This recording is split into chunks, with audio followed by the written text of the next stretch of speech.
안녕하세요. 저는 기적과도 같이 한순간에 사랑하는 사람을 얻은 반면 사랑하는 사람을 잃은 중년의 한 여자입니다. 여러분은 살면서 배신의 순간을 당해보셨나요? 당해보셨다면 얼마나 당해보셨나요?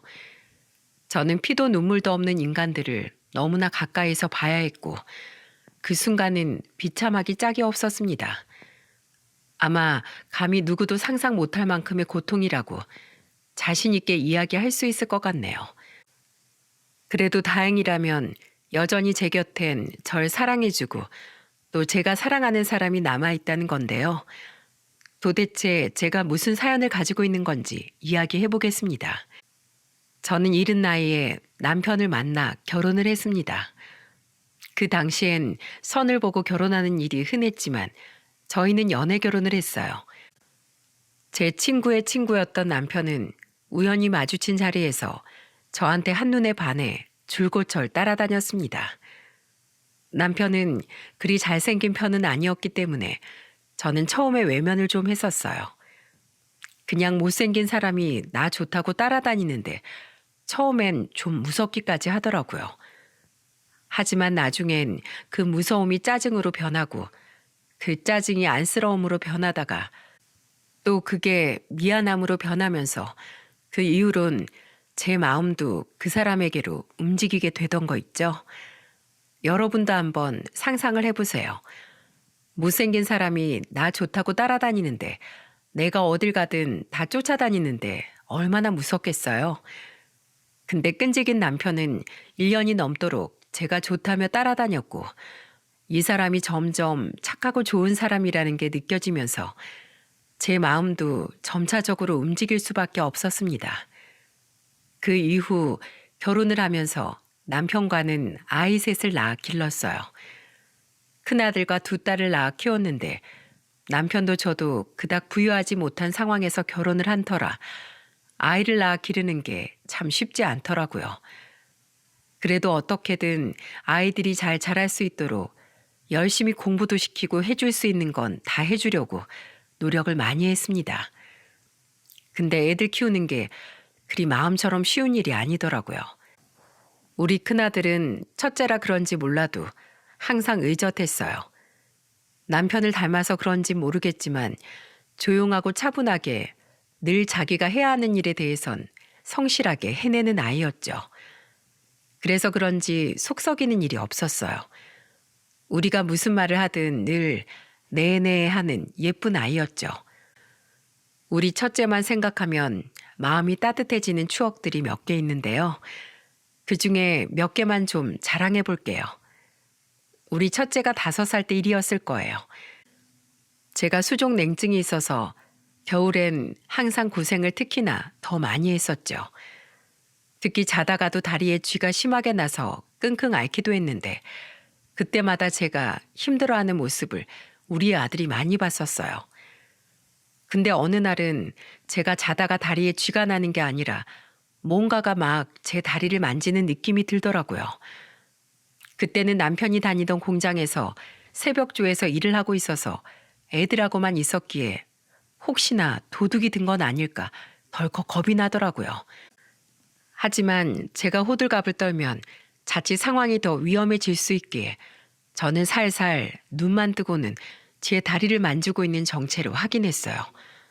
그리곤 제 다리를 만지고 있는 정체를 보고는 깜짝 놀랄 수밖에 없었습니다. 왜인지 아세요? 그 이유는 제 다리를 만지고 있던 사람은 시커먼 도둑놈이 아니라 바로 5살밖에 안 된 제 아들이었기 때문이었죠. 분명 제 옆에서 자고 있었던 아들이었는데 언제 깼는지 그 고사리 같은 손으로 제 다리를 만지고 있더라고요. 저는 이 밤중에 얘가 뭐 하는 건가 싶어 놀라서 물었고 이내 들려온 아들의 대답에 저는 눈물을 훔칠 수밖에 없었습니다. 왜냐하면 아들의 대답이 절 너무나 크게 감동시켰거든요. 정우야, 안 자고 뭐해? 엄마 다리 왜 만져? 아, 엄마가 맨날 다리 아파하니까 엄마 다리 아파해서 내가 만져주는 거예요. 뭐라고? 엄마 다리 아프지 마요. 엄마 다리 아프면 안 돼요. 그럼 정우 속상해요. 너무나 예쁜 아들의 말에 전 그 자리에서 눈물을 지을 수밖에 없었습니다. 알고 보니 아들은 제가 맨날 자다가 다리에 쥐가 나서 힘들어하니까 쥐가 나지 말라며 주물러 주고 있던 거였어요. 항상 남편이 제가 아파할 때마다 다리를 주물러 줬던 걸 큰아들이 옆에서 봐왔는데 그걸 얘가 그대로 따라하는 것 같더라고요. 근데 그 고사리 같은 손이 주무르며 얼마나 힘있게 주물렀겠어요. 그냥 살살 만지는 수준밖에 안 되니 저는 누가 내 다리를 주무른다는 생각은 못하고 도둑이 들어와 허튼 짓을 한다고 생각을 했던 거였죠. 정말 생각지도 못했던 상황에 그게 너무나 감동스럽더라고요. 여기에서 끝이 아니었습니다. 그때도 추운 겨울이었는데 그때는 우리 아들이 고등학생 때였습니다. 어느 날 제가 출근을 하려고 외투를 입는데 그 외투 주머니에 무언가 뜨거운 게 있는 거예요. 저는 너무 놀라 화들짝거리며 주머니에서 손을 뺐고 뭐가 들어있길래 뜨겁나 싶어 살펴보니 그 안에는 한창 달궈진 핫팩이 들어가 있었어요. 네, 누가 넣어놓았는지 예상이 가시죠? 네, 맞습니다. 바로 저희 큰아들이었어요. 큰아들이 학교 가기 전 아침밥을 다 먹고 치우면서 제가 깜짝 놀라 핫팩을 들고 있는 걸 보더니 그제서야 말을 하더라고요. 아, 맞다. 엄마가 깜짝 놀랄 줄 몰랐다. 많이 뜨거웠어요? 그거 주머니에다가 넣어놓으면 하루 동안은 따뜻하니까 손 녹여가면서 일해요. 뭐야, 이거 네가 넣어놓은 거야? 네, 엄마 또 겨울이라 손 절여 하는 것 같아서요. 문방구점에서 샀어요. 우리 아들이 이런 놈이었어요. 이렇게 섬세하고 따뜻한 놈이었죠. 그때부터 우리 아들은 겨울마다 제 주머니에 핫팩을 넣어놓았고 그날부터 시작해서 한참 동안 제 겨울은 항상 따뜻했습니다. 하지만 그 따뜻함이 오래가지 못했어요. 왜냐하면 저희 아들이 딱 28살이 되던 해 정말 너무나 큰 시련을 당해야만 했거든요. 운동을 좋아했던 우리 아들은 조기 축구에 가서 주말마다 축구를 할 만큼 건강한 아이였습니다. 공부도 열심히 했던 아이라 대학교도 좋은 곳으로 갔고 덕분에 취직도 대기업은 아니더라도 중견기업 중 복지가 좋은 곳으로 들어가 승승장구하며 일을 하고 있었죠. 그런 아들이었기에 이제는 여자만 잘 만나 좋은 가정 꾸려 살면 끝이라고 생각을 했어요. 하지만 그 희망은 완전히 무너져 버리고 말았습니다. 왜냐하면 아들이 출근하던 길에 아침까지 술을 마신 음주운전 차량이 횡단보도를 건너던 제 아들을 덮쳤기 때문이었죠. 아들은 그 교통사고로 인해 인생의 큰 비극을 맞이하게 되었고 하반신 마비 판정을 받아 평생을 걸을 수 없는 몸이 되고 말았어요. 이 사건은 저희 가족에게도 너무나 슬픈 사건이었습니다. 아들은 자신의 다리가 움직이지 않는 것이 느껴지자 거의 미친 사람처럼 발광을 해댔어요. 안 돼. 내가 왜 이렇게 살아야 되는데. 죽어버릴 거야. 나 죽어버릴 거라고. 그냥 차라리 죽이지. 왜 살아있게 만드는데 왜 날 고통스럽게 하는 거냐고. 왜?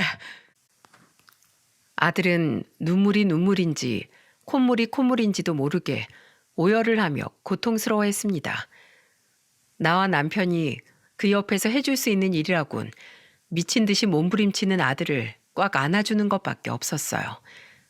아들은 그때부터 실어증에 걸려 말도 하지 않은 채 하루하루를 우울하게 살아갔어요. 밥도 먹지 않았습니다. 그 건강하던 몸이 뼈밖에 남아있지 않을 만큼 아들은 쇠약해져만 갔죠. 그 모습을 보는 부모의 마음은 어땠겠습니까? 억장이 무너지는 것 같았어요. 하지만 우리 부부라도 정신을 차리지 않으면 아들이 영영 일어나지 못할 것 같아 전 마음을 굳게 먹고 약해진 아들과 싸우기로 마음을 먹었죠. 그때부터였습니다. 그 전쟁 같은 시간이 시작된 건 아들은 먹기를 거부했고 저는 철저하게 먹여야만 했어요. 제가 밥상만 들고 가면 아들은 먹기 싫다며 다 뒤집어 엎어버렸습니다. 무조건 먹기 싫다는 게 이유였어요. 워낙에 착했던 놈이기에 처음엔 그냥 안 먹는다고 거부만 했는데 나중엔 제가 억지로 먹이려고 하자 그때부턴 아예 상을 뒤집어 엎어버리더라고요. 그 모습을 볼 때마다 속상해서 화를 냈죠. 왜 안 먹는다는 건데? 왜? 왜 안 먹어? 너 진짜 죽으려고 그래? 지금 네 꼴을 봐. 이렇게 말랐는데 뼈밖에 안 남았는데 왜 안 먹는다는 거야 대체? 싫어. 죽어버릴 거야. 그냥 죽는 게 낫다고. 왜 살리려고 하는데 왜? 그냥 죽어버리겠다는데 왜 살리려고 해? 그냥 나 죽게 놔둬. 이대로 죽어버리게 놔두라고요 좀. 아들이 밥을 먹지 않는 이유는 딱 하나였습니다. 죽어버리겠다는 게 그 이유였어요. 너무나 속이 상했습니다. 너무나 마음이 아팠어요. 왜 우리 가족에게, 아니 왜 우리 아들에게 이런 시련이 오게 된 건지 정말 너무나 원망스럽고 고통스러웠죠. 하지만 전 포기할 수 없었습니다. 어떻게든 내 아들을 살려내야만 했어요.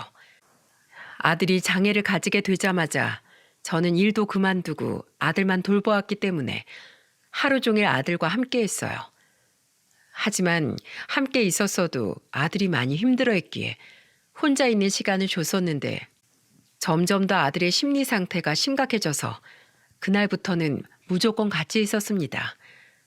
그리고 평소 아들이 좋아하던 책도 읽어주고 일부러 생화도 사다가 아들 방에 놓아주는 등 정말 끊임없이 노력을 했죠. 그러다 하루는 우리 아들이 오랜만에 편안한 모습으로 잠을 자고 있길래 그 자고 있는 아들 옆에 가서 말했어요. 아들아, 내 소중한 아들 정우야. 네 엄만 네가 살아 숨쉬고 있어서 얼마나 고마운지 몰라. 네가 비록 다리는 못 쓰게 됐지만 그래도 살아서 이 엄마를 보고 살아서 나와 말을 하고 살아서 이렇게 살 부대끼며 살 수 있는 이 순간들이 얼마나 감사하고 소중한지 모른다. 그러니 죽는다는 말은 이제 2번 다시 하지 말아줘. 난 우리 아들이 그럴 때마다 이 엄마 억장이 무너져. 나한텐 그저 네가 살아있다는 것 그거 하나만으로도 기쁨이고 희망이고 또 소망이야. 우리 예쁜 정우, 우리 정우. 앞으로 엄마가 더 노력할게. 엄마가 널 위해서 더 많이 희생하면서 살게. 그러니 힘내자. 제발 힘내줘 아들. 저는 곤히 자는 아들의 발을 주무르며 말했고 이내 손과 머리를 한 번씩 쓰다듬어 주려 고개를 돌렸어요.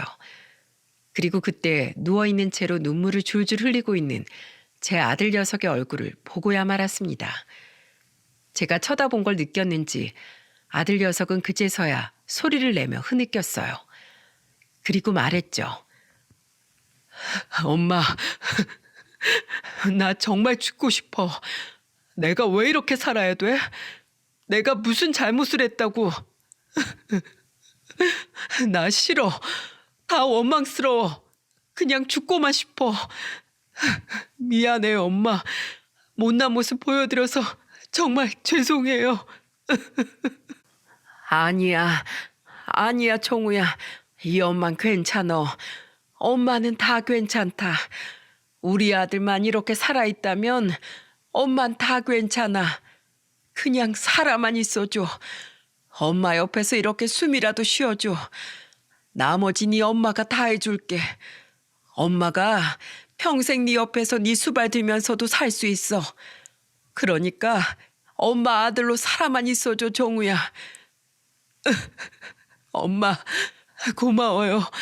날 포기 안 해줘서 이런 나라도 자식이라고 사랑해줘서. 우리 둘은 눈물겨운 대화를 하며 아주 오랜만에 서로를 꼭 껴안았습니다. 그리고 그날부터 우리 정우는 달라졌어요. 그때부터 다시 예전에 그 생기 있던 정우로 돌아와 밥을 먹기 시작했죠. 그리고 자신 혼자서 침대에서 내려오는 법, 휠체어 타는 법 등등 모든 것을 익혀나갔어요. 정말 고마웠습니다. 그때만큼 우리 정호한테 고마웠던 적이 없었던 것 같네요. 그렇게 다시 아들의 마음이 회복이 되면서 아들은 점점 자신의 삶에 더 적응을 해나갔어요. 그때부터는 장애인들이 다니는 직장에 나가면서 돈도 벌기 시작했고 또 원래부터 좋아했던 운동까지 시작을 했어요. 이제는 축구를 할 수 없는 몸이 되었기에 아들은 휠체어 테니스를 배웠답니다. 그리고는 기적의 순간까지 이루어냈죠. 아들은 테니스를 배우다 장애인 올림픽인 패럴림픽에도 나갔어요. 비록 메달은 따지 못했지만 아들은 그 올림픽에 나갔다가 자신도 무언가를 할 수 있다는 자신감과 희망을 얻게 되면서 더 생기 있게 살아가는 계기가 되었습니다. 하반신 마비의 고통 속에서 깨어난 우리 아들이 올림픽 선수까지 되었으니 그게 기적이 아니면 뭐겠어요? 그리고 지금은 완전 긍정맨으로 바뀌어서 너무나 행복하게 잘 살아가고 있답니다. 그렇게 아들이 회복되면서 우리 가정에 더 이상의 어려움은 없길 바라며 지내고 있었습니다. 하지만 제 인생은 그렇게 호락호락하지가 않았어요. 왜냐하면 저에게 있는 남은 두 딸이 참 제 속을 썩여도 너무나 많이 썩였거든요. 얘네 둘은 첫째와는 다르게 어릴 때부터 그렇게 제 속을 많이 썩였어요. 초등학교 때부터 고등학생 때까지 학교에서 사고를 안 치는 날이 없었습니다. 얘네들 때문에 제가 학부모 면담을 얼마나 불려갔는지 몰라요. 급기야 막내딸은 일진인가 뭔가에 가입을 해서는 학교 폭력의 주범으로 자리를 잡고 있었고 결국엔 고등학교 땐 퇴학까지 당하는 일이 벌어지고 말았죠. 근데 이 철없는 둘째 딸은 지 동생이 퇴학당해 학교 안 가는 게 부럽다며 고등학교 3학년인 애가 자퇴를 시켜달라고 조르고 졸라댔어요. 하지만 남편이 꽤나 엄격했기 때문에 자퇴는 절대로 시켜주지 않았죠. 그만큼 우리 딸들은 철이 없었습니다. 그리고 그 성정은 어른이 되어서도 어딜 못 가더라고요. 얘네 둘은 지네 큰오빠가 건강해서 회사 다닐 땐 주구장창 용돈 타서 쓰고 그렇게 애교 피우면서 살더니 지 오빠가 하반신 마비가 돼서 힘들어하는데도 거들떠 보지도 않았습니다. 아들이 우울증이 심해 방에만 처박혀 있을 때 씻지도 않았었기에 제가 늘 수건으로 몸을 닦아주는 것 말고는 물이 닿을 일이 없어 냄새가 좀 났었거든요. 근데 이것들이 어떻게 했는지 아세요? 진짜 싸가지가 없어도 너무 없어서 내 딸들이지만 그대로 뺨을 때리고 싶었을 정도였어요. 아우 냄새. 오빠 좀 씻어. 오빠 때문에 온 집안에 구린내가 얼마나 많이 나는 줄 알아? 집에 오기가 싫다고. 아 그러니까 내 말이 옷에 냄새 배길까 봐 겁난다니까. 오빠 힘든 건 알겠는데 그래도 이왕 살았으면 그냥 사람답게 살아. 요즘은 휠체어도 좋은 거 잘 나와서 일상생활도 거의 지장 없대. 이렇게 대답하는 애들을 보면 여러분들은 뭐라고 하시겠습니까? 저는 너무나 화가 났어요. 그래서 말했죠. 이야, 이 싸가지 없는 것들 같으니라고. 오빠가 저렇게 힘들어하는 거 보면서도 그딴 소리 짓거리고 싶어? 어? 당장 나가. 너넨 내 집에 있을 자격도 없어. 당장 나가라고. 제가 두 딸 등짝을 퍽퍽 때리며 화를 내도 얘네들은 도무지 먹히질 않았어요. 아, 엄마 아파. 아프다고. 그리고 어딜 나가 추워 죽겠는데. 이건 엄마도 잘못이야. 집에 하루 종일 있으면서 오빠 좀 씻겨 엄마. 그러니까 뭐 세상 다 잃은 사람처럼 저래? 아우 아파. 그만 좀 때려. 이 두 딸한텐 이 정도는 말도 통하지 않았기에 전 빗자루까지 가지고 와서 온몸을 다 구석구석 때려버렸고 그제서야 제가 진짜로 화난 걸 알았는지 두 딸은 주랭랑을 치며 나갔습니다. 이렇게 철이 없고 인성이 안 된 것들이 내 딸들이었습니다. 부끄럽지만 이게 현실이었죠. 그리고 얘네들은 끝까지 절 힘들게 했어요. 둘 다 결혼 정년기가 되어 시집을 갔는데 사람은 끼리끼리 만난다고 두 딸들이 데리고 온 사위들 역시 개념이라곤 찾아볼 수가 없었어요. 어디다 밥을 말아먹고 왔는지 행동하는 것들이 죄다 똑같더라고요. 첫째 딸은 유흥을 그렇게 좋아하는 애라 허구한 날 클럽이라는 데를 가서는 술 마시고 남자들이랑 놀다 들어오고 그랬네요. 남편이나 저나 매번 잔소리하고 말렸지만 끝까지 말을 안 듣더니 결국엔 클럽에서 만난 남자와 혼전 임신을 해 결혼을 했습니다. 애가 있어도 남자 꼴을 보니 누가 봐도 힘든 결혼 생활이 될 것 같아 뜯어 말렸어요. 왜냐하면 누가 봐도 그 남자는 날라리 같았거든요. 첫날 인사를 왔는데 어쩌는 줄 아세요? 참나, 지금 생각해도 기가 막히네요. 집 해주세요. 돈 없습니다, 저. 애는 실수로 생긴 거지. 제가 원해서 생긴 거 아니에요. 물론 이미 생겨버린 거니까 책임은 지겠지만 모아놓은 돈이 없어요. 그러니까 몸만 들어갈 수 있게 집 좀 해주세요. 라고 말하는 게 아니겠어요? 참 어이가 없었습니다. 그때 제 남편이 말했어요. 자네, 결혼 허락 받으러 온 거 맞는가? 지금 자네 나이가 33살이라고 들었는데 그 나이 때까지 돈 하나 모아놓은 게 없다고? 그럼 대출이라도 받아. 가장이 되려면 그 정도 준비내야 할 거 아닌가? 우리한테 뭐 맡겨놨나? 어디서 감히 집 해달란 말아 뻔뻔하게 요구를 해? 아, 그럼 어떡합니까? 애는 곧 나올 텐데. 아빠, 그냥 집 좀 해줘. 나 그럼 밖에서 애 낳아? 애 데리고 살 집은 있어야 할 거 아니야. 이제는 딸까지 달라붙어서 돈을 달라고 요구를 해대더라고요. 그 모습을 보니 어처구니가 없었습니다. 하지만 남편은 호락호락한 사람이 아니었기에 그 자리에서 말했어요. 내가 애가지라고 부추겼어? 그러니까 다 큰 인간들이 책임지지도 못할 짓을 왜 해? 난 절대로 집 못 해준다. 집 구할 돈도 없는 것들끼리 뭐 결혼? 난 이 결혼도 절대로 허락 못해. 너 그냥 혼자 살아.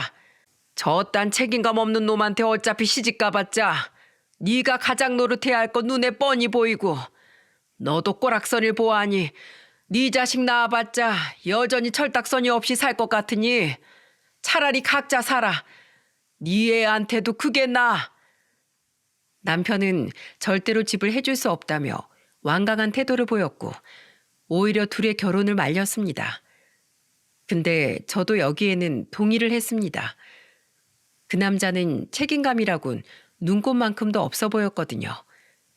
하지만 그 남자 없으면 죽을 거라며 난동을 피우는 딸 때문에 어쩔 수 없이 둘이 결혼을 했지만 끝까지 남편은 집을 해주지 않았기에 그 둘이서 대출을 받아 작은 원룸 하나 얻어서 살고 있었어요.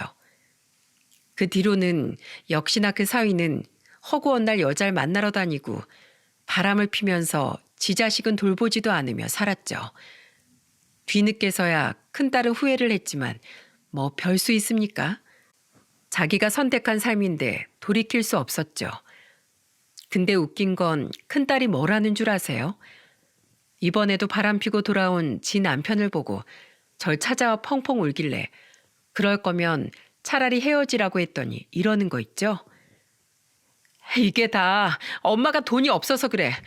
우리 집안이 돈이 없으니까 그 인간이 나가 도는 거라고. 엄마가 돈만 있었어 봐. 잘난 집 사이 된 걸로 나한테 얼마나 잘하겠어? 집 하나 안 해주니까 이러잖아. 이게 다 엄마 아빠 탓이야. 엄마 아빠가 돈이 없으니까 그 인간이 나한테 마음을 안 주는 거라고. 뭐? 야, 왜 네 남편이 밖으로 놔두는 게 우리 탓이야? 분명히 우린 결혼 말렸다. 그 인간이랑 살 바에야 차라리 혼자 애 낳고 살라고. 다 자업자득이야. 앞으로 우리 탓할 거면 찾아오지도 마. 저는 적반하장으로 나오는 딸을 더 이상 받아줄 수 없어 큰 소리 내고는 찾아오지도 말라며 내쫓아버렸습니다. 물론 처음엔 저도 위로해주고 타일러주고 생활비도 줘가면서 딸이 어떻게든 잘 살 수 있도록 해줬습니다. 근데 그때마다 돌아오는 건 더 큰 돈의 요구였고 큰딸은 직장도 다니지 않은 채로 무책임하게 살았어요. 그러니 정신 좀 차리라고 그때부터는 아예 받아주지 않았던 거였죠. 근데 저희 딸들의 문제는 거기에서 그치지 않았습니다. 막내딸도 형편없었어요. 참 내 자식이지만 이렇게 말하고 싶지 않아도 그럴 수밖에 없는 이유가 있었는데요. 저희 둘째 딸은 학생 때부터 그러더니 커서도 사고를 치며 다녔어요. 거기다가 스케일이 엄청나게 커져서 상상도 못할 사고를 여러 번 처댔습니다. 그리고 주종목은 사기였죠. 제 막내딸은 사기 사건으로 몇 번이나 경찰에 불려가 조사를 받아야 했고 몇 번이나 법적인 조치를 받았습니다. 처음엔 딸이니까 사기 사건으로 불려갔을 때 사기 금액을 딱 한 번 갚아준 적이 있었어요. 근데 그 이후론 우리를 믿고 마음 놓고 사기를 치더라고요. 사기 금액도 적지 않았어요. 처음이자 마지막으로 갚아준 금액이 2천만 원이었는데 그 뒤로도 1,000만 원짜리, 3천만 원짜리 등등 점점 강큰 사기를 치길래 이번에도 대쪽 같은 남편은 그 피해 금액들을 갚아주지 않았어요. 법적인 처벌을 받더라도 본인이 다 책임지라며 일절 돌아보질 않았죠. 그때부터는 술 마시고 집에 들어와 깽판 치는 날이 허다했습니다. 큰아들이 말려도 소용이 없었죠. 그렇게 골치 아픈 상황에 정말이지 내 딸들이지만 지긋지긋하다는 생각이 들 만큼 너무나 힘겨운 시간들을 보내고 있었습니다.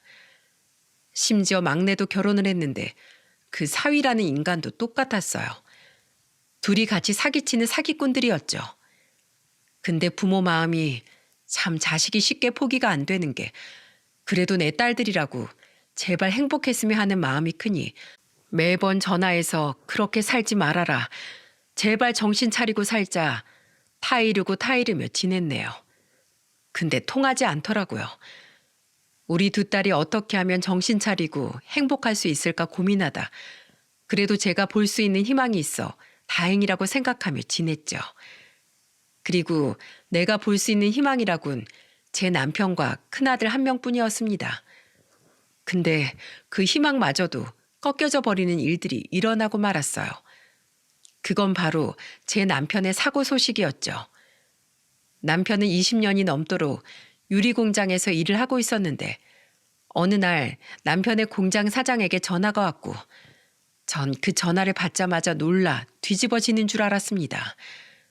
그리고 얼른 병원으로 갈 수밖에 없었어요. 형수님, 형님이 쓰러졌어요. 이 소식 하나에 저는 까무러칠 뻔했습니다. 병원으로 달려가니 남편은 이미 뇌경색으로 쓰러져 의식불명의 상황이었죠. 너무나 충격적인 상황에 전 아무것도 할 수 있는 게 없었습니다. 큰아들은 휠체어를 타고 있었기에 저 먼저 보내고 따로 왔다가 남편의 상태를 보고는 역시나 좌절했어요. 그렇게 남편은 혼수 상태에 빠졌고 언제 깨어날 수는 있는 건지 알 수 없었습니다. 남편이 병상에 있는 동안에도 이 두 딸들은 거의 와보지도 않았어요. 처음에만 잠깐 왔다가 얼굴만 쓱 보고 가서는 그 뒤로 코빼기도 내비치지 않더라고요. 참 괘씸하기도 하고 너무하다 싶어서 애들한테 전화를 했습니다. 두 딸들한테 전화해서는 전 엉엉 울며 말했어요. 아빠가 이렇게 병상에 누워있는데 어떻게 와보지도 않아? 어떻게 그럴 수가 있어? 저는 딸들에게 한 명씩 전화해서는 말했어요. 근데 얘네들이 뭐라는 줄 아세요? 둘이서 말을 맞춘 건지 둘 다 하나같이 이렇게 말을 하더라고요. 특히 첫째 딸의 말에 저는 분노할 수밖에 없었습니다. 엄마, 그냥 운명이려니 해. 이참에 아빠 그냥 돌아가시면 다 산재 될 거 아니야. 지금도 산재 받고 있지? 그거 우리 좀 나눠줘. 나랑 내 동생 요즘 생활비 없어 힘들어. 오히려 그게 나아. 우리 둘이서 얘기해봤는데 아빠 돌아가시고 산재 나오면 우리 집 좀 이사 가자. 사망했을 땐 돈도 꽤 나오지 않나? 아빠 마지막까지 우리 위해서 일하는 거라고 생각하자고 엄마. 막내도 나랑 똑같은 생각이야. 뭐라고? 야, 이 인간 같지도 않은 것들이. 끊어. 너넨 앞으로 내 자식도 아니야. 아니라고. 저는 울부짖으며 전화를 끊어버렸습니다. 그리고 이 허탄한 상황에 정말이지 좌절을 겪을 수밖에 없었어요. 이제 남편도 없이 두 딸들도 없이 우리 큰아들 하나 보고 어떻게 살아야 하나 참 막막했습니다. 근데 사람이 꼭 죽기만 하라는 법은 없더라고요. 왜냐하면 제 인생에 엄청난 기적이 금방 찾아왔거든요. 그건 바로 남편이 깨어나는 거였습니다. 영영 그대로 깨어나지 않을 것만 같았던 남편은 쓰러진 지 2주 만에 의식을 차리고 깨어났어요. 정말 놀라운 순간이었습니다. 저와 아들은 서로 부둥켜 안으며 울었고 남편도 자신이 다시 살아난 것에 대해 감격을 했는지 누워있는 채로 한참을 울더라고요. 여보, 살아줘서 고마워. 이렇게 살아 돌아오다니 정말 기적 중의 기적이다. 살아줘서 정말로 고마워, 여보. 너무너무 고마워. 아빠 고생했어요. 진짜 고생하셨어요. 숨 붙잡고 있느라 얼마나 힘들었어요. 감사합니다. 우리한테 다시 돌아와줘서 감사해요. 저희는 그렇게 서로 감격을 하며 눈물을 흘렸습니다. 남편은 몸이 회복이 될 때까지 계속해서 치료를 받았죠. 다행히도 남편 공장 사장은 좋은 사람이라서 산재를 다 받을 수 있도록 배려를 많이 해줬습니다. 덕분에 그걸로 치료는 어렵지 않게 받을 수 있었고요. 그때 저는 남편에게 딸들과 있었던 이야기를 말하지 않았어요. 또 충격을 받으면 혹시나 다시 쓰러질까 싶어 그냥 저 혼자만 아는 이야기로 덮어두려고 했죠. 하지만 이 두 딸들이 알아서 자기 인생들을 나락으로 떨어뜨려 버리더라고요. 두 딸들은 지 아빠가 다시 일어났을 때도 또 얼굴만 한번 비추고 가버리고는 코빼기도 보이지 않더니 어느 날은 찾아왔더라고요. 처음에는 첫째가 찾아왔어요. 그러면서 하는 말이 아빠, 나 돈 좀 줘요. 지금 나 돈이 하나도 없어. 이 인간 또 집 나가선 일주일 넘게 집에 안 들어와. 생활비도 안 보내주고. 진짜 이 인간이랑 내가 계속 살아야 돼? 아빠, 이번에 산재 들어온 거 있잖아요. 그거 치료 비용 꽤 많이 들어오는 걸로 알고 있는데 그걸로 나 생활비 좀. 아주 뻔뻔스럽게 이야기를 하는 큰딸을 보면서 남편의 표정은 순식간에 분노에 차올랐고 딸에게 이렇게 말을 했죠. 뭐? 이 뻔뻔한 거 나가. 너한테 줄 돈 없으니까 나가라고. 그거 네 아빠 생명값이 돼 이놈아. 나 죽었으면 그거 생명값으로 들어왔을 돈이라고. 나쁜 자식 같으니라고. 나가. 너 이제 내 딸 아니야. 당장 꺼져. 네가 어떻게 죽다 살아 돌아온 아빠한테 그런 말을 할 수가 있어? 어? 네가 그러고도 내 자식이라고 할 수 있어? 네가 내 딸이라고 할 수 있냐고. 어쩜 그렇게 사람이 안 변해? 어떻게 그렇게 안 바뀌냐고. 뭐 내가 어때서. 아빠는 아빠가 돼가지고 어떻게 이렇게 자식을 안 도와줘? 진짜 너무한 거 아니야? 아빠야말로 사람이 어쩜 그렇게 안 변해? 내가 뭘 안 해줬는데 뭘. 너 시집 갈 때 집 안 해준 거? 그거 너 정신 차리라고 그런 거 아니야. 그렇게 편하게만 먹고 살 생각하니까. 근데 너 결혼하고 내가 어떻게 해줬냐? 내가 네 자식한테도 그랬어? 옷 필요하면 옷 사줘. 분유 필요하면 분유 사줘. 내가 뭘 더 얼마나 해줘야 하는 거야? 어? 네가 네 자식 부모지 내가 부모야? 그래, 내가 낳아 기르냐고. 됐다, 당장 나가라. 내 집에서 당장 나가고 다신 돌아오지 마. 앞으로는 국물도 없으니까. 남편은 고래고래 소리를 딸에게 질러댔어요. 저는 흥분한 남편을 보면서 또다시 쓰러지면 어쩌나 걱정이 돼서 얼른 나서서는 큰딸을 내쫓아버렸습니다. 야, 너 가. 네 아빠 쓰러지는 걸 보고 싶어서 그래? 나도 이제 너 내 딸로 인정 못해. 너 네 아빠 쓰러져서 눈 감고 있을 때 나한테 했던 행동 까먹었어? 난 그때부터 너 내 딸로 인정 안 했어. 알아? 그러니까 다신 여기 찾아오지 마. 막내한테도 전해. 이제 너네 우리 딸 아니라고. 제가 있는 힘껏 밀어대니 딸은 속수무책으로 끌려 나가버렸습니다.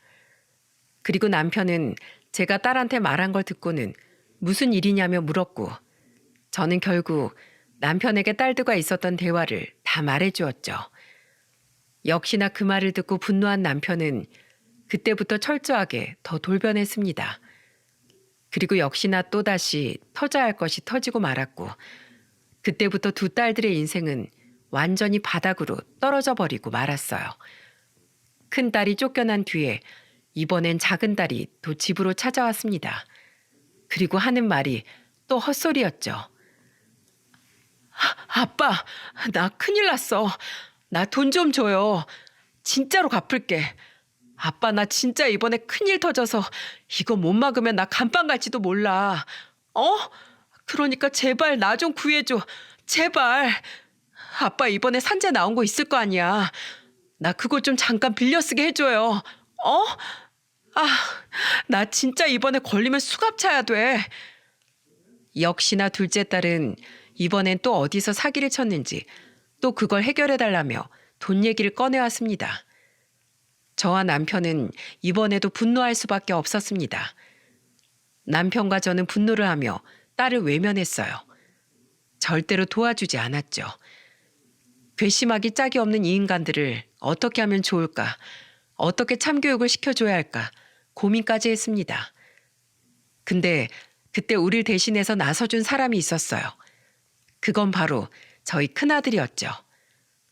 저와 남편이 두 딸에게 시달리는 걸 옆에서 다 지켜본 아들은 두 딸이 그냥은 정신 차릴 것 같지 않자 아주 제대로 정신교육에 참교육을 시켜줄 계획을 다 세웠었더라고요. 그리고 그 뒤로 저희는 정말 통쾌하게 두 딸에게 참교육을 시킬 수 있었습니다. 우리 첫째 아들이 둘째 딸이 와서 또 사기친 걸 말한 걸 경찰에 신고를 한 거였어요. 놀랍게도 둘째 딸은 자신의 지인에게 5천만 원이라는 거금을 빌려놓고는 갚지 않았고 그게 걸려서 그 지인에게 신고당할 것 같으니까 저희한테 돈을 요구하러 왔던 거였어요. 그리고 정말 멍청하게도 둘째 딸이 사기를 친 사람은 큰아들 놈의 고등학교 동창생이었습니다. 저희 집에도 학생 때 자주 밥 먹으러 오고 놀러 왔던 아이였는데 제 둘째 딸이 번호를 가지고 있었는지 간간히 연락을 하고 지내다가 사기를 쳤던 모양이더라고요. 알고 봤더니 그 동창생이 정말 착한 아이였는데 거금을 사기당하고서 바로 신고를 한 게 아니라 제 아들한테 먼저 연락을 해서 상담을 했던 모양이었습니다.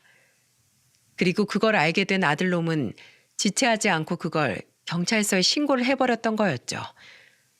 그 길로 막내는 사기죄로 끌려 들어갔고 결국엔 어떠한 합의도 할 수 없이 속수무책으로 감방에 들어가는 신세가 되고 말았어요.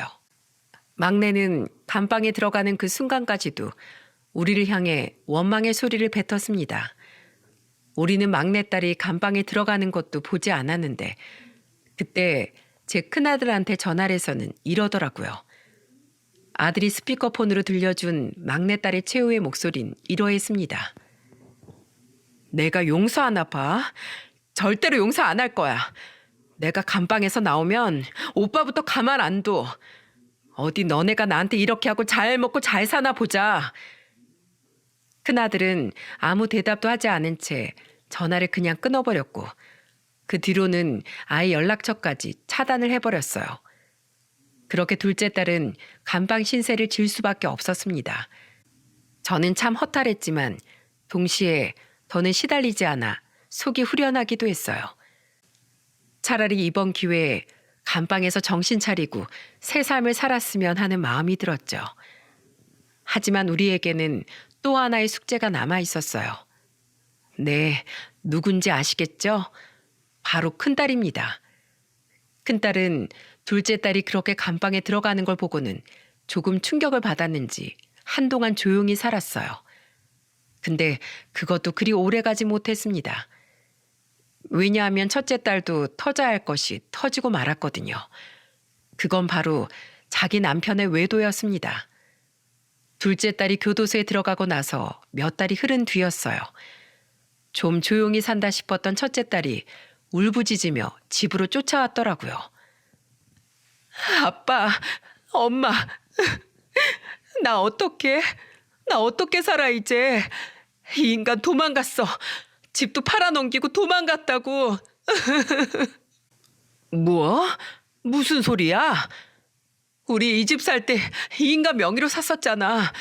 그렇게 안 하면 나랑 결혼 안 하겠다고 하도 난리를 쳐서 남편 명의로 집을 구했는데 보증금 다 빼고서 이 인간이 날랐어. 얼마 전에 또 바람 피웠는데 이번엔 그 여자한테 아예 도망간 것 같아. 나 어떡해. 엄마, 나 어떡하냐고. 이 집 대출금도 남아있는데 아직. 딸의 말을 들어보니 바람이 난 사위는 집 계약일이 다 된 걸 알고는 그때를 기다렸다가 재계약을 하지 않고 아예 보증금을 집주인에게 받아서 그걸 가지고 도망가 버린 거였어요. 그러니 집 없이 보증금 대출금만 남은 딸이 엉엉 울면서 하소연을 하는 거였죠. 엄마, 아빠, 나 진짜 어떡해? 대출금 어떻게 갚으라고. 내 인생 망했어. 다 망해버렸다고. 딸은 엉엉 울면서 말했습니다. 근데 역시나 이미 큰딸도 외면하기로 작정한 남편은 말했어요. 뚝 그쳐. 네가 자초한 인생이니까 네가 알아서 책임지고 살아. 여기 다신 찾아오지 말랬지. 썩 나가. 너란 인간은 나 더는 보고 싶지 않으니까 당장 나가라고. 아빠, 나 좀 받아줘요. 나 여기서 살게 좀 해줘. 나 진짜 이제 다 끝났어. 남편 없이 애도 혼자 키워야 하는데. 아빠, 내가 잘못했어. 다신 안 그럴게. 웃기지 말어. 난 너 같은 딸 둔 적 없다. 나한텐 자식 한 명뿐이다. 큰애 하나뿐이야. 그러니까 다신 여기 찾아오지 마. 남편은 끝끝내 딸을 받아주지 않았어요. 결국 그대로 쫓겨난 딸은 집도 절도 없는 상태가 되어버리고 말았죠. 딸은 그나마 친구 집에 얹혀서 살다가 한 번씩 우리 집에 찾아와서는 눈물로 호소를 했습니다. 그게 몇 달이나 지속이 되었어요. 그때 남편은 큰 결심을 한 듯 했습니다. 그리고 또 한 번 찾아온 딸에게 말을 했죠. 너 이 집에 들어와 사는 대신에 조건이 있다. 어? 뭔데 아빠? 나 다 할 수 있어. 나 진짜로 다 할게. 지금부터 당장 일 구해. 일 다닐 생각해. 취직 제대로 하면 먼저 이 집에 들여보내줄 거야. 그리고 이 집에서 사는 대신에 생활비랑 월세 내. 이제 앞으로 공짜로 네 부모 노릇할 생각 없다. 네가 정말로 정신 똑바로 차리고 살고 싶으면 내가 말한 조건 다 들어야 할 거다. 안 그럼 나 너 자식으로 안 봐도. 아빠, 알았어요. 나 당장 나가서 일 구할게. 당장 일 다닐게. 그리고 이 집에 오면 집안일은 다 네 몫이야. 네 엄마 지금까지 네 오빠 간호하고 내 간호하느라 힘 다 썼어. 이제 그거 네가 다 해. 그게 제일 큰 조건이야.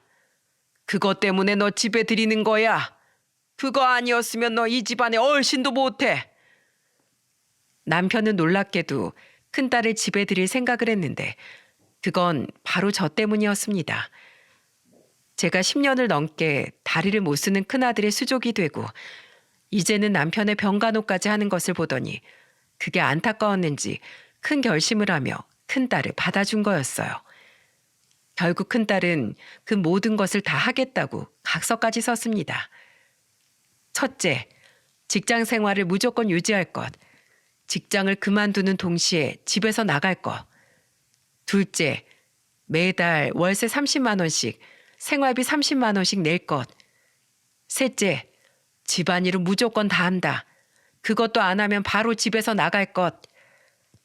이 세 가지 조건을 다 걸고 딸은 각서에 자신의 지장까지 찍고는 실제 공증까지 다 받았어요. 그 조건으로 딸은 집에 들어오게 되었고 그때부터 우리는 같이 생활을 하기 시작했습니다. 저는 딸이 진짜로 정신을 차리게 하기 위해 일절 집안일을 도와주지 않았어요. 딸은 직장일에 집안일에 육아에 너무나 힘들어했지만 그 일을 멈출 수 없었죠. 그렇다고 집을 나갈 수도 없었습니다. 왜냐하면 이미 대출금이 꽉 차버려서 신용도가 낮아 다른 집으로 대출받아 들어갈 수도 없었거든요. 울며 겨자 먹기로 딸은 모든 조건을 다 지키며 살 수밖에 없었고 저는 오로지 남편과 우리 아들을 케어하는 거에만 집중을 하면서 살고 있는 중이에요. 근데 우리 딸이 한 번은 이런 소리를 하더라고요. 집안일을 하면서 그리고 제가 제 아들과 남편 간호하는 걸 보면서 우리 큰딸이 언젠가 한 번은 이런 소리를 했어요. 엄마, 내가 옆에서 보니까 엄마 고생 많이 하면서 살았네. 내가 몰랐어, 엄마. 난 그냥 밖에 나가서 놀기만 했지. 엄마가 어떻게 사는지, 오빠랑 아빠가 어떻게 살고 있는지 전혀 돌아보질 않았었네. 미안해요, 엄마. 이제야 내가 좀 정신이 차려지나 봐. 엄만 우리 새 키우면서도 밖에 나가서 일하고 집안일하고 다 했는데 내가 그 희생을 너무 모르고 살았어. 미안해요, 엄마. 이제라도 내가 사과할게요. 그게 이제 알아졌니? 그래, 네 아빠가 너한테 이렇게 온갖 일 시킬만 하다. 너 그렇게 사는 거 아니야. 네 아빠 그렇게 쓰러진 거 가지고 돈 달라 하는 거? 그거 정말 할 짓 아닌 거다. 그게 어떻게 자식이 부모한테 할 소리야? 이제라도 깨달았으니 정신 바짝 차리고 살아. 그리고 자식 새끼 잘 키워. 절대로 너처럼 키우지 말란 소리야. 저는 좀 따끔하긴 해도 쓴소리를 해버렸습니다. 왜냐하면 단 한 번의 말로 제 마음이 풀어지기엔 받은 상처와 아픔들이 너무나 많았거든요. 그래도 딸은 그 쓴소리를 듣고도 수긍을 하는 듯 했습니다. 저는 그것만으로도 얘가 발전했다고 생각해요. 그리고 지 오빠한테도 한 번씩 가서 미안했다고 이야기하고 월급 받은 걸로 얼마 전엔 지 오빠 것까지 다 해서 우리 옷을 사왔더라고요. 지금까지 딸이 한 번도 우리한테 그런 거 해줘 본 적이 없었기에 그때는 좀 마음이 풀어지면서 녹는 듯 하던 거 있죠. 지금은 지 오빠랑도 사이가 좀 풀어져서 가끔씩 밤에 둘이서 맥주도 마시고 하는 것 같더라고요. 같은 뱃속에서 나왔어도 정말 다른 남매들이었는데 요즘은 둘이서 밤에 같이 있는 걸 보면 그래도 둘이 남매는 남매구나 싶게 얼굴이 많이 닮아 있었어요. 노년이 되어서야 이 모습을 볼 수 있었다는 게 좀 씁쓸하긴 하지만 그래도 저는 지금이라도 볼 수 있어서 다행이 아닌가 싶어요. 그렇게 큰딸은 조금씩 정신을 차리고 있는 반면에 둘째는 정신을 못 차리고 살고 있는 것 같습니다. 얼마 전에는 큰딸이 면회를 다녀왔는데 여전히 우리 욕을 그렇게 했다고 하더군요. 그래서 막내는 볼 생각이 앞으로도 없습니다. 여러분, 우리 인생이 참 생각처럼 쉽지가 않은 것 같아요. 그렇죠? 저는 우리 자식들을 보면서도 같은 뱃속에서 나왔어도 이렇게 다를 수가 있나 싶게 힘들게 키웠답니다. 그리고 그 끝이 참 허무하고 끝까지 안타깝게 끝나버린 막내를 보면서 내가 너무 잘못 키웠나, 내가 어디에서 어떻게 잘못한 걸까 후회와 자괴감이 몰려오기도 하더라고요. 하지만 그 자괴감은 씻어버리기로 했습니다. 지금 이렇게 잘 크고 있는 제 큰아들과 이제야 정신을 조금씩 차리고 있는 큰딸이 있으니까요. 그리고 우리 큰아들은 지금 정말 감사하게도 여자친구를 만나고 있어요. 영영 애인이라곤 사귈 수 없을 것 같았던 큰아들에게 같은 장애시설에서 근무를 하는 여성과 눈이 맞아 너무나 예쁘게 만나고 있는 중이랍니다. 얼마 전엔 인사하러 왔었는데 참하고 예쁘더라고요. 우리 아들이 장가 가는 걸 볼 수나 있을까 싶었는데 그 소원을 이룰 수 있을 것 같습니다. 왜냐하면 둘이서 결혼을 하고 싶다며 그 자리에서 우리한테 이야기를 했었거든요. 남편도 저도 그리고 우리 큰딸도 너무 좋아서 그날 하루 종일 그 얘기 가지고 시간을 한참 보냈었네요. 이제야 우리 아들의 삶에도 쨍하고 해뜰 날이 오는 것 같습니다. 그리고 그걸 보는 저와 남편, 그리고 우리 큰딸의 마음도 너무나 기쁘고 좋고요. 이제야 우리 가족에게 웃을 날이 오는 것 같네요.